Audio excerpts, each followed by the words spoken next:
Hola, this is Spanish Mamma Mia, and today we're going to do the famous Spanish recipe, Gambas al Ajillo, which I will help you and teach you how to clean the gambas or the garlic shrimp, and how you can do it. That will be almost like being in Spain, and I will tell you a little bit of history of the Gambas al Ajillo as well.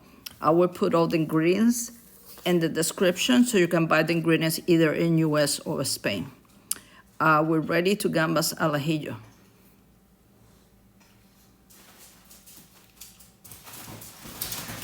Now here we go to the process of cleaning the Gambas al Ajillo. If you see, I have around 12 large shrimps. They are from the Gulf of Mexico. All of them, if you see, they have the vein, which the vein is really like the intestine of the shrimp, which we want to eliminate and clean. I already washed it in water. I have a white plate that is clean, and I have two knives. One is a regular sharp knife, and another one is a German knife. And I show you there the brand. I have the disclaimer that they don't pay me for this. But the first thing I do is eliminate the tail. I know some people like to cook it with the tail. I don't, because if I move it, I'm gonna have pieces of the crunchy tail. It's your preference. I remove the tail, like you see here. And then I'm looking for that vein. And if you see, it's a dark region that is a dorsal and ventral one as well. And with that sharp knife, I'm gonna start pulling it. If you see, I already pulled it. It's green and or black. I put it there. I want to remind you that I'm gonna wash those shrimp again after cleaning their veins. In this one, back again, doing the same thing, eliminating the tail. You see, back again, that is the ventral one, because prior to doing the video, I did the dorsal in order to use less time. All the shrimp, like I said, are from the Gulf of Mexico. That's what we call large shrimp. And I use half a pound of, 3/4 of the pound, that's the vein, if you see there. And they have a little bit of dorsal too that I'm cleaning to be sure that it's 100% clean. This is from the Gulf of Mexico. There are good qualities also in Spain, especially in the Andalusia region. But you want to be sure that it's fresh. That means that it's been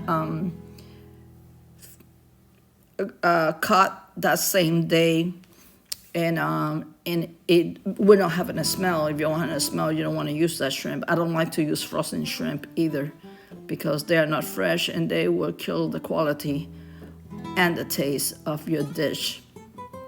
And you see, I have a little bit of problem here with this vein, but like I said, that sharp knife is great to clean it.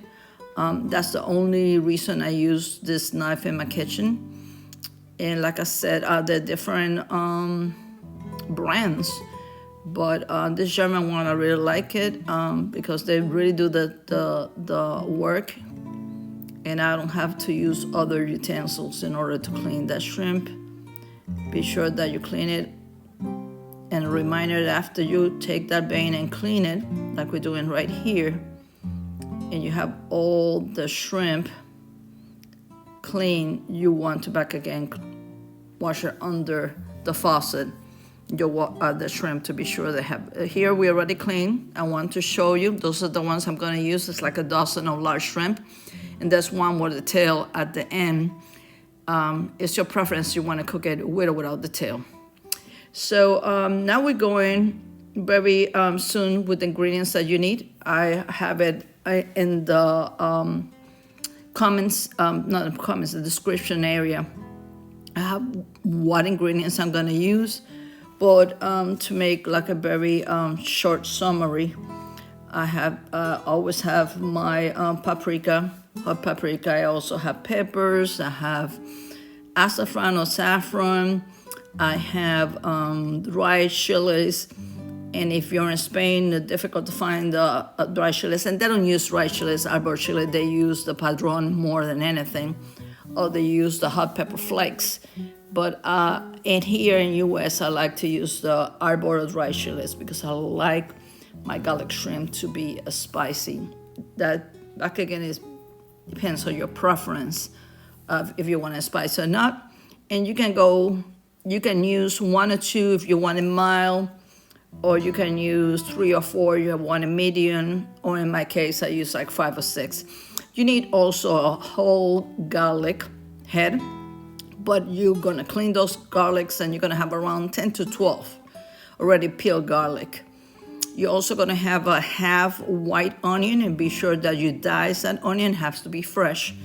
Again, you don't wanna use any ingredients that are not fresh, with the exception of the peppers. I'm showing them back again, my arbol dried chilies. Be sure that it's also vacuum sealed.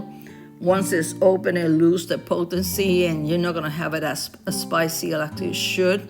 You can always vacuum seal at your home if you're not gonna use the whole bag. This recipe is only for 2 people, so everything in the ingredients and the recipe you can multiply. If you have 4 people, multiply by 2, or 6 multiplied by 3. That's what they use here in Spain. They use some of that chili flakes, which I really don't want to use it. This is the hot paprika, Pimenton Picante, that we're gonna use in this. You don't want to use the smoke, and you don't want to use either the sweet. And the most important ingredient for me is the saffron. And these 2 are coming from Spain. That one, as a matter of fact, I buy it in duty free getting out of the airport, because they're in good price and they have a big jar. Be sure that when you store that saffron or azafran at home, it's in a dark region. You don't want the UV light to hit it, because it also loses the potency and flavor, and it's expensive. I'm also going to use, instead of the big red peppers, it's what they call it, lagrimas de pimiento, or red pepper drops. And this is only for the aesthetic of the dish. I want to look at later after I cook it, put it there. Now we're going to talk about the wine that we're going to use. Supposed to be dry sherry or Jerez. The best Jerez, of course, is from the Andalusia region. But since I'm in US and I don't have the Jerez available, I get this ones that I get in US, dry sherry. Believe me, the Jerez from the Andalusia region is much better. I love this olive oil, and it's from the Seville region, also from Andalusia. And a disclaimer, none of these companies are paying for this video, but that is the quality that I want to use. And I have my plates, one to put it in the oven. If you see there, I have the dry peppers or arbol, and I have like around 7 or 8, because my husband and I will like it very spicy. And this clay dishes are for presentation only. The one on your right that you see clay is to put it in the oven. The other one is for me to serve it. And then I will not forget, have 1 or 2 lemons in case that someone want to tone down, and they want acidic flavor. And this is after I clean it and I wash it. I put it in that Ziploc bag, because I want to be sure that they have less contact with my grinded top. And if you see, they're pretty clean. This is the cleanest that you can have it. You don't see any vein, even dorsal or ventral. And back again, I have like around 12 large shrimps that are from the Gulf of Mexico. For whoever said that we don't have decent shrimps in US, we do have in the Gulf of Mexico, Panhandle region. For the ingredients also, we have to include the salt and pepper, and it's going to be to your taste. And usually I do it when I'm cooking it. Some people like to do this mix that is dry up black pepper and white pepper and garlic and salt. Is up to your preference. You can do a combination of salt and pepper of that. You have to have a skillet, and a skillet usually is around 8 to 10 inches of a skillet. Most important thing that you want to be sure that's a skillet that can handle heat, because you're gonna cook this, most of them medium high. This is my tiles, and these tiles, I love it, because when I renovated the house, I wanted some cement tiles, especially from the Miami region, and I got that for they have the fleur de lis for my kitchen. So we are going to put the olive oil, and I would recommend around 2 to 3 teaspoons of olive oil in order to cover the skillet. What we should have with this and drink with it, I have 2 of my favorite wines. One of them is Albarino, and as a matter of fact, that vineyard is Gerardo Mendez, that is done from the, and this one is from the Penedès region. Going back to the first one is Gerardo Mendez is from the northeast coast of Spain. This one, the Penedès, is from the Catalonia region. Both of them would go great with the garlic shrimp. Why? Because they have that melon, peach, and apricot flavors. Go back to your skillet, be sure that the olive oil that you put is hot. How you know it? You put your hand and you can feel it. And now put the garlic. You can see that it's starting to make that sound. And also the garlics are popping. That means that it's hot. Be sure that you move it because your garlic, you want it cooked, but you don't want it burned. So usually it's gonna take around 2 to 3 minutes to have that softened garlic. But like I said, cook but not burn, and you move it around before you put your next ingredient.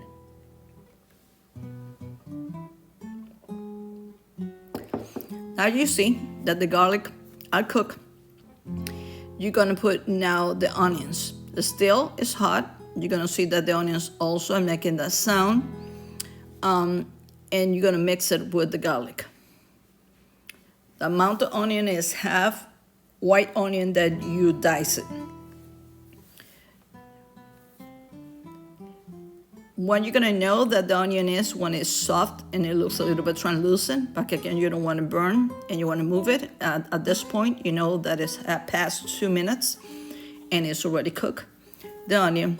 And then we're gonna do the next step that we have is put in the peppers. I would say if it's mild, put 2. If you want it medium, you put 4. If you want it like my husband and I that we like it spicy, we put anything between 5 to 6. And you move it with the garlic and the onion because you want to like that spicy flavor of the pepper integrate with the garlic and the onion. Now our next step is to put the saffron, the most important ingredient from my point of view. And I put like maybe 10 of those little shreds of saffron or azafran.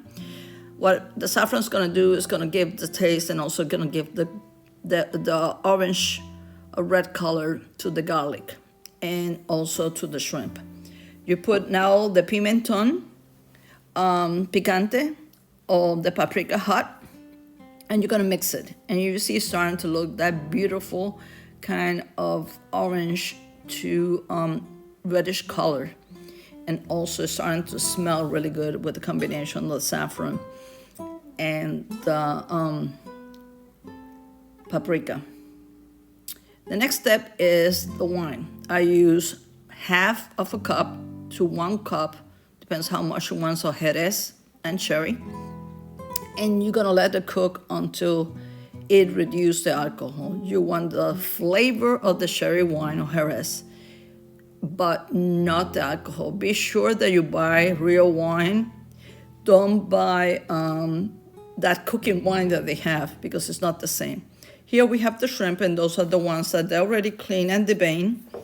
And we are going to put it in with our mixture of the onions, pepper, garlic, saffron, and also paprika and olive oil.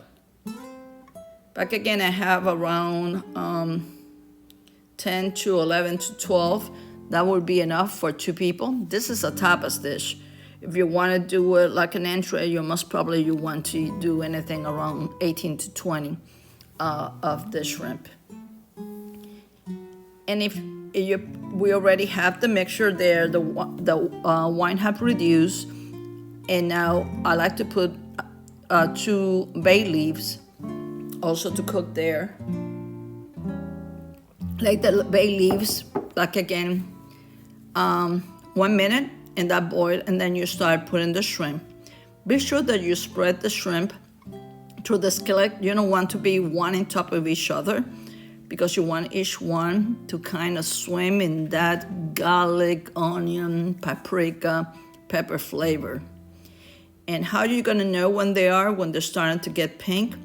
And then you are going to take it and flip it to the other side so that they start cooking. Be sure you don't overcook the shrimp, because instead of seeing fresh, it's gonna be like a gummy taste, and you don't wanna do that. Little bit the story of this in terms of gambas al ajillo, or garlic shrimp, was really invented in Madrid, but it got popular in the Andalusian, that would be Seville, Malaga area.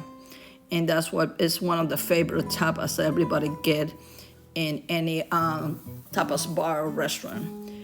If you look here, look how pretty those shrimps they look. You can see the saffron on top of them. It is already boiling. I will tell you, this is the time for me to take it out. You can eat it like this, but my husband and I like it to put it in the oven for 100 degrees, only 3 or 4 minutes, in order that would be a little bit more reduced as sauce. Now I'm putting the pepper drops, or what they call it, pepper tears, that is lagrimas de pimiento. That is already roasted red pepper, but it's for the looks that we put in there. We have to do it after we put it in the oven, because you don't want it to really be burned. And if you see they're done, I'm going to transfer to that dish. That's a clay dish. Be sure that you take your bay leaves, so nobody will eat that. And I'm going to serve this awesome dish, gambas al ajillo. I like to serve it with my wine, white wine, and I want to serve it with bread with tomato, fresh tomato, that's pane tomatado, and also with some fresh oven potatoes. But again, I'm serving this with an albariño. That is that albariño of Geraldo Mendez, that it has that melon, apricot, peach flavor that goes great with the gambas al ajillo.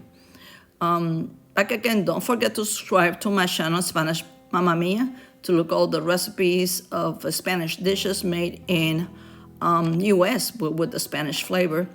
Y buen provecho. Gracias y hasta luego.